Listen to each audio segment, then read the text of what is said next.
Le président américain Joe Biden avec le président sud-africain Cyril Ramaphosa au sommet du G7 à Carby Bay, en Cornouailles, en Grande-Bretagne, le 12 juin 2021. Le président des États-Unis, Joe Biden, accueille jeudi un sommet virtuel pour la démocratie qui réunira des dirigeants du monde entier, ainsi que des représentants de la société civile et du secteur privé. L'objectif, selon Washington, est de définir un programme affirmatif pour le renouveau démocratique et de s'attaquer aux plus grandes menaces auxquelles sont confrontées les démocraties aujourd'hui par une action collective. Un sommet en personne est prévu dans environ un an. Contre-attaquer l'autoritarisme. Les organisateurs du sommet cherchent à renforcer la démocratie, se défendre contre l'autoritarisme, lutter contre la corruption et promouvoir les droits humains. Selon l'administration Biden, les dirigeants seront encouragés à annoncer des actions et des engagements spécifiques en faveur de réformes internes significatives, conformément à ces objectifs. L'administration Biden a indiqué que des consultations de suivi seraient organisées au cours de l'année d'action. Qui sera présent? Plus de 100 pays ont été invités, dont des démocraties libérales, des démocraties plus faibles et même plusieurs États présentant des caractéristiques autoritaires. Près d'une vingtaine de pays africains sont sur la liste des invités, y compris ceux qui ont une longue expérience des transitions démocratiques, comme le Botswana, la Namibie, Maurice, Sao Tomé et Principe ou le Cabo Verde. Le Nigeria et l'Afrique du Sud figurent également sur la liste. Le sommet se distingue aussi par les pays qui n'ont pas été invités, la Russie et la Chine ne figurent pas sur la liste.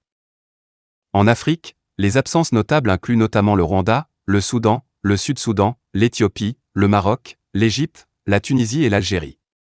Le Burundi, le Gabon, la Guinée équatoriale ne sont pas non plus invités, ni la Guinée, le Mali et la Côte d'Ivoire. Les États-Unis, pays exemplaire? Pas si sûr. Certains observateurs s'interrogent si les États-Unis ont la légitimité morale pour pouvoir accueillir un tel sommet. Le bilan des États-Unis en matière de démocratie est tout sauf glorieux. La prise d'assaut du Capitole est encore fraîche dans la mémoire de tous, a déclaré le vice-ministre chinois des Affaires étrangères, Le Yuchang. Pour la première fois, les États-Unis ont été qualifiés de démocratie en régression dans le rapport 2021 publié en novembre par l'Institut international pour la démocratie et l'assistance électorale. Le groupe de réflexion européen a fait reculer les États-Unis sur l'échelle de la démocratie, notant que le tournant historique s'est produit lorsque l'ancien président Donald Trump a remis en question sans fondement les résultats des élections de novembre 2020, ce qui a culminé avec la prise d'assaut du Capitole le 6 janvier par une foule de partisans enragés. Un pessimisme similaire sur la démocratie américaine se reflète dans un nouveau sondage de l'Institut de politique de la Kennedy School de l'Université Harvard. Selon ce sondage, 52% des jeunes Américains pensent que la démocratie du pays est soit en difficulté, soit en échec. Seuls 7% d'entre eux estiment qu'elle est saine.